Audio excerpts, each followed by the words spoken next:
আরে তাকবীর তাকবীর তোরা কয় জায়গায় থামাবি? মুসলমানেরা বেশি করে তাকবীর দিবে, তাকবীর ছাড়া আছেটা কি? আল্লাহু আকবার, আল্লাহ বড়। আরে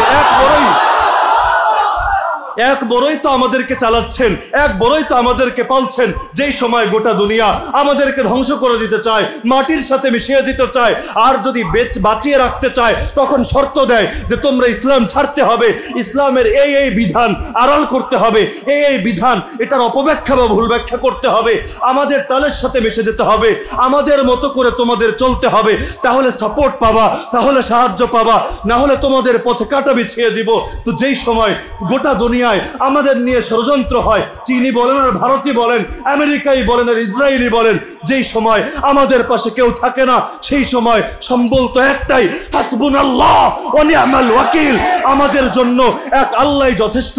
তা আগে তো আমরা শুধু আজানেই বলতাম আল্লাহু আকবার, ইকামতে বলতাম আল্লাহু আকবার, আমরা নামাজ শুরু করতাম আল্লাহু আকবার বলে, নামাজ শেষ করেও বলতাম সে আল্লাহু আকবার, ঈদগাহে যাওয়ার সময় বলতাম আল্লাহু আকবার, ছোট বাচ্চা জন্ম নিলেও দুই কানে গিয়ে বলতাম আল্লাহু আকবার, কেউ মরে গেল লাশ সামনে শুয়ে দিয়ে বলতাম আল্লাহু আকবার। কিন্তু এখন আরো বেশি করে না বললে পৃথিবীতে আমরা নিজেরাও টিকতে পারবো না, ইসলামকেও কায়েম করতে পারবো না। এখন আমাদের একটাই স্লোগান হবে আল্লাহু আকবার, আল্লাহু আকবার, আল্লাহু আকবার।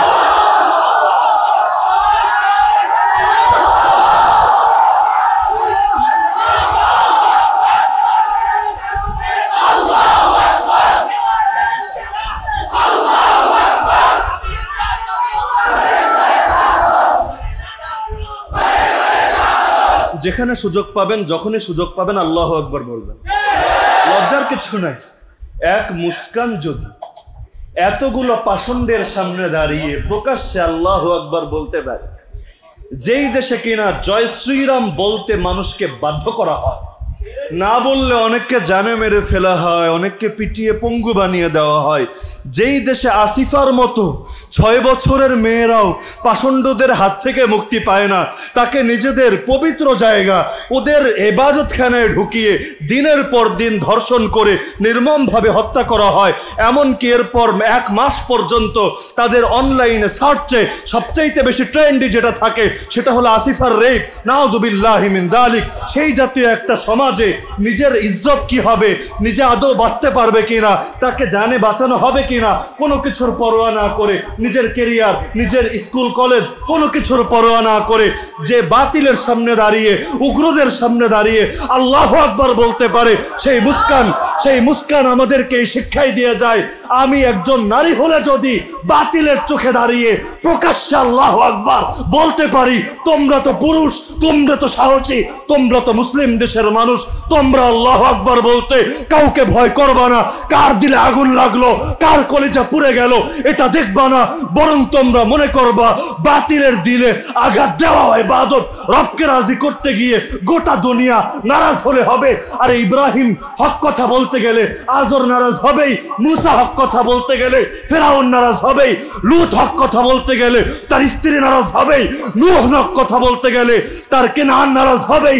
এই নারাজির পরোয়া করার সময় কোথায়? ওয়ালা ইয়াখাফুনা লাউমাতা লাইম।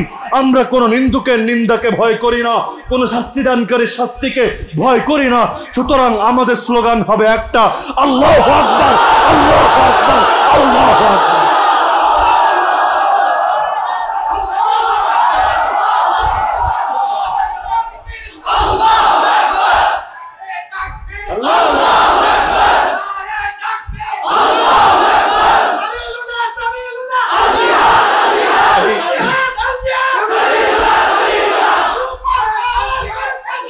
হবেন সময় বেশি।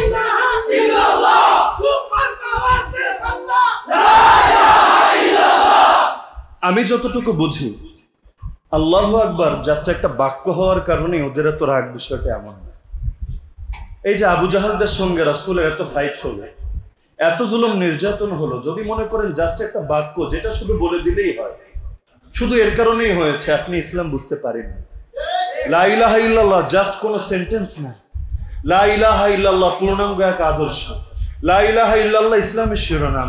লা ইলাহা ইল্লাল্লাহ বলা মানে হলো আল্লাহ সার্বভৌমত্ব মানা, জাহেলিয়াতকে প্রত্যাখ্যান করা, তাগুতকে বর্জন করা, স্বতন্ত্র মন্ত্রের সঙ্গে সম্পর্ক ছিন্ন করা, আল্লাহর জমিনে আল্লাহর দিন কায়েম করা, আল্লাহর জন্য নিজের ইবাদতকে একনিষ্ঠ রাখা, নিজের জীবন, নিজের মরণ, নিজের সালাত, নিজের কোরবানি সব আল্লাহর জন্য সঁপে দেওয়া। এই সব কিছু এক বাক্যে নিহিত। অন্যথায় লা ইলাহা ইল্লাল্লাহ যদি শুধু বলার মতোই জাস্ট একটা বাক্য হতো, ওরাও বলতে বলতে ফেনা তুলে ফেলতো, তবুও মক্কায় আরেকটা নতুন দিন কায়েম হবে, ওদের নেতৃত্ব নিয়ে টানাটানি দেখা দিবে, রিস্কে ওরা যেত না। এই জামানায় আল্লাহু আকবার নিয়ে এত বেশি খেপে যাওয়া, অনেক খেপেছে ওরা, আপনি কল্পনা করতে পারবেন না।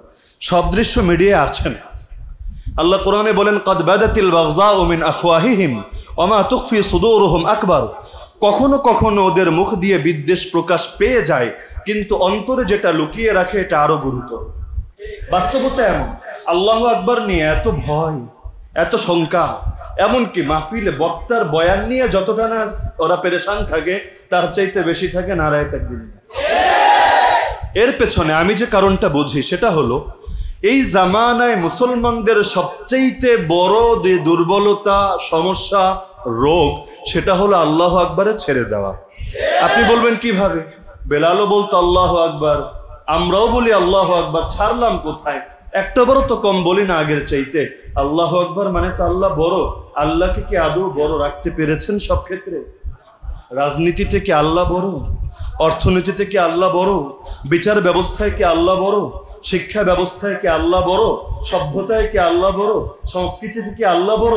তা আল্লাহকে বড় রাখবেন কি শুধু নামাজে, শুধু কোরবানিতে, শুধু কসম মানতে, শুধু জাকাতে, শুধু হজে? আল্লাহকে কেন এত সীমাবদ্ধ করে দিচ্ছেন? তিনি আপনাকে দিলেন গোটা দুনিয়া, আপনি তাকে দিতে চাচ্ছেন জাস্ট দুনিয়ার ছোট্ট একটা অংশ। আমি মনে করি এই যুগেও যদি মুসলমান আল্লাহকে তার বরত্ব দিতে জানে, ওমা কাদারুল্লাহ হাক্কা কাদরি, আল্লাহ দুঃখ করে বলেন, বান্দারা আমাকে যথাযথ মূল্যায়ন করতে পারেনি। যদি বাস্তবে আল্লাহকে মূল্যায়ন করতে পারে, জমিনে আল্লাহর দিন জিন্দা হয়ে যাবে। আপনি আল্লাহু আকবার বোঝেননি, বলেন আপনি, কিন্তু বোঝেননি। এ কারণে আপনার আল্লাহু আকবরের সঙ্গে ওদের টক্কর লাগেনি।